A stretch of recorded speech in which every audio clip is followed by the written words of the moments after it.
Bismillahirrahmanirrahim. Alhamdulillah, salatu wassalamu ala sayyidina Muhammad wa ala alihi wa sahbihi ajma'in. Amma ba'd.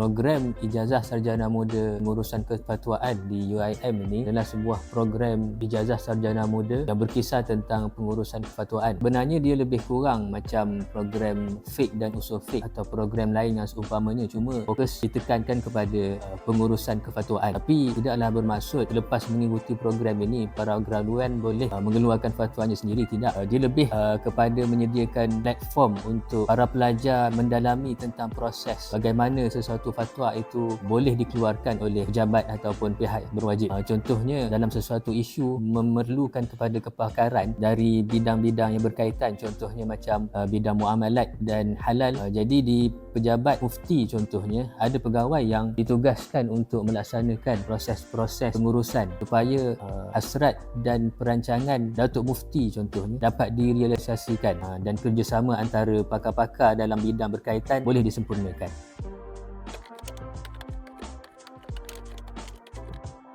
Program ini macam yang kita sebutkan tadi lebih kurang sama macam usul fiqh, cuma lebihnya adalah dari segi fokus yang diberikan kepada proses kepatuaan. Dalam masa yang sama di UIM ditekankan juga gabungan antara teori dan praktikal, khususnya sebab dalam semester akhir pelajar akan diwajibkan untuk menyertai latihan industri. Bahkan kita telah proses pembelajaran di UIM ini menggabungkan antara teori-teori fiqh dan kajian isu-isu semasa. Ada kursus-kursus dalam program ini yang memang dirangka dalam konteks Malaysia, contohnya macam seperti undang-undang pentadbiran undang-undang Islam di Malaysia.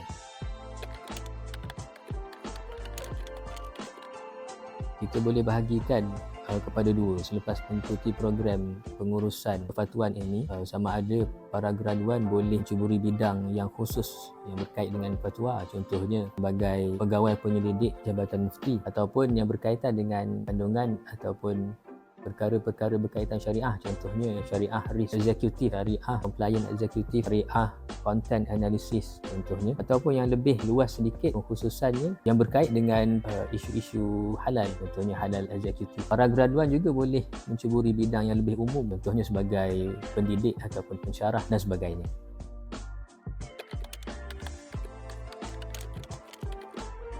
Para graduan ataupun pelajar yang telah mengikuti program Ijazah Sarjana Muda Pengurusan Kepatuan ini berhasrat untuk menyambung pelajaran ataupun pengajian di UIM. Para pelajar boleh menyambung pengajian dalam bidang-bidang yang berkaitan dengan pengajian Islam yang ditawarkan di UIM. Antaranya adalah Ijazah Sarjana Perbandingan Kewangan Islam ataupun Ijazah Sarjana Perbandingan Al-Quran dan As-Sunnah, ataupun Ijazah Sarjana Perbandingan Al-Quran dan Hadis, juga Ijazah Sarjana Perbandingan dalam Pengurusan, dan juga Ijazah Sarjana Perbandingan dalam Perbankan Islam dan Ekonomi Islam.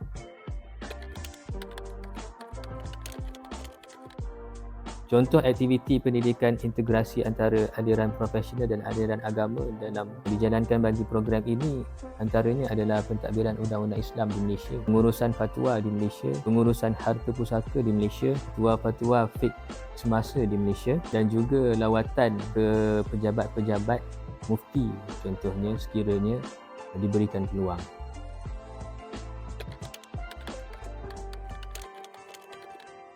Mahasiswa dan mahasiswi di UIM memang diwajibkan untuk mengikuti kursus ataupun latihan industri untuk program Ijazah Sarjana Muda Pengurusan Kefatwaan.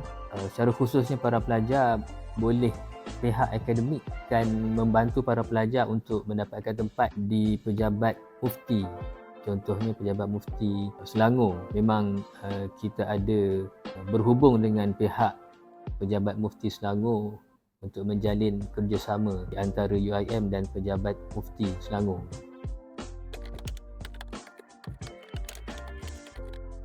Kalau mengikut buku peraturan, memang ada peruntukan untuk memudahkan ataupun menggalakkan para pelajar masuk ke UIM melalui program pemindahan kredit. Secara kaedah ataupun secara teorinya, pemindahan kredit boleh sehingga 50% daripada keseluruhan jam kredit. Tertakluk kepada perincian kursus-kursus yang dimohon untuk dipindahkan kredit. Jadi proses pemindahan kredit itu, kiranya pelajar berminat boleh berjumpa dengan pihak penolong pendaftar untuk maklumat lanjut. Program Ijazah Sarjana Muda Pengurusan Kepatuan ini amat penting dalam konteks masyarakat kita sekarang ni, khususnya dalam kita mendepani cabaran-cabaran semasa yang semakin lama semakin kritikal, khususnya untuk umat Islam apabila ada isu-isu ataupun situasi yang memerlukan kepada pemahaman dan ilmu berkenaan Al-Quran dan Hadis. Jadi program pengurusan kepatuan ini diharapkan dapat melestarikan fungsi Al-Quran dan Hadis dalam kelangsungan hidup masyarakat umat Islam khususnya di Malaysia. Semoga program ini dapat memberi manfaat pada umat Islam di Malaysia khususnya dan di dunia seluruhnya. Aku qauli hadza wa astaghfirullah li wa lakum. Assalamualaikum warahmatullahi taala wabarakatuh.